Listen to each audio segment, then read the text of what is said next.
تھوڑا سا بڑا عہدہ مل جائے چال بدل جاتی.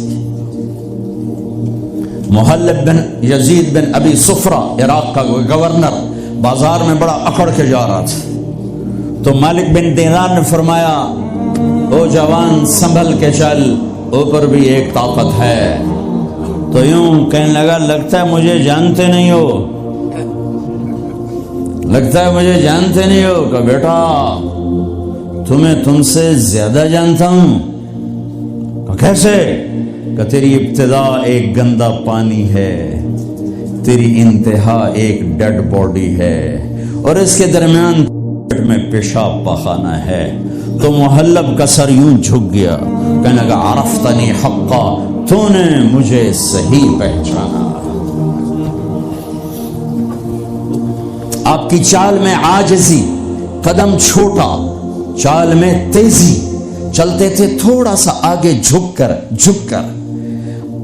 بلندیوں کا سفر نیچے جھک کے طے ہوتا ہے. تم نے پہاڑ چڑھنا ہو تو ایسے چڑھتے ہو یا ایسے چڑھتے ہو؟ کیوں؟ عام یہ دنیاوی اونچائی لے، آپ نے اوپر پہاڑ پہ چڑھنا ہے تو آپ دیکھو آپ ایسے چڑھو گے. اگر تھوڑا سا اکڑ کے چڑھو گے تو پیچھے.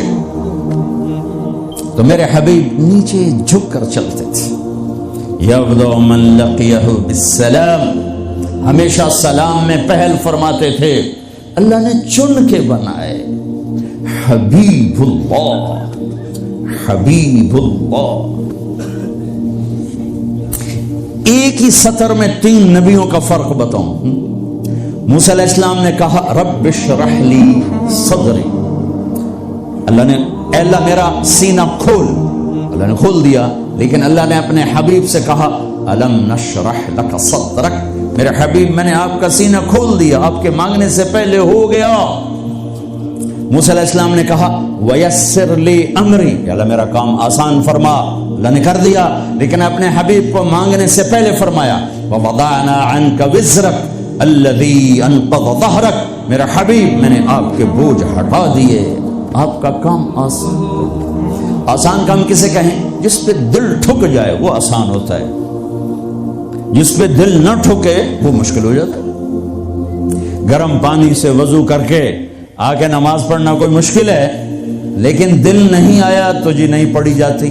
اور سڑک کے اوپر جا کے وہ سڑک توڑ رہا ہے سخت سردی میں دستانے پہن کر، اتنا مشکل کام کیوں ہو رہا ہے؟ کہ اس کے اوپر پیسہ مل رہا ہے، اس کی وجہ سے اس پر دل آیا ہوا ہے. تو دنیا میں سب سے مشکل کام میرے حبیب کا تھا، لیکن اللہ نے اندر کی باہر کی رکاوٹیں کھول کر فرمایا آسان. کلیم حبیب، اب خلیل. خلیل کی دعا وجعل لی لسان صدق فی الاخرین، یا اللہ میرا نام میرے بعد بلند ہو جائے. اللہ نے کر دیا، لیکن اپنے حبیب سے فرمایا ورفعنا لک ذکرک، میں نے تیرے نام کو اونچا کر دیا.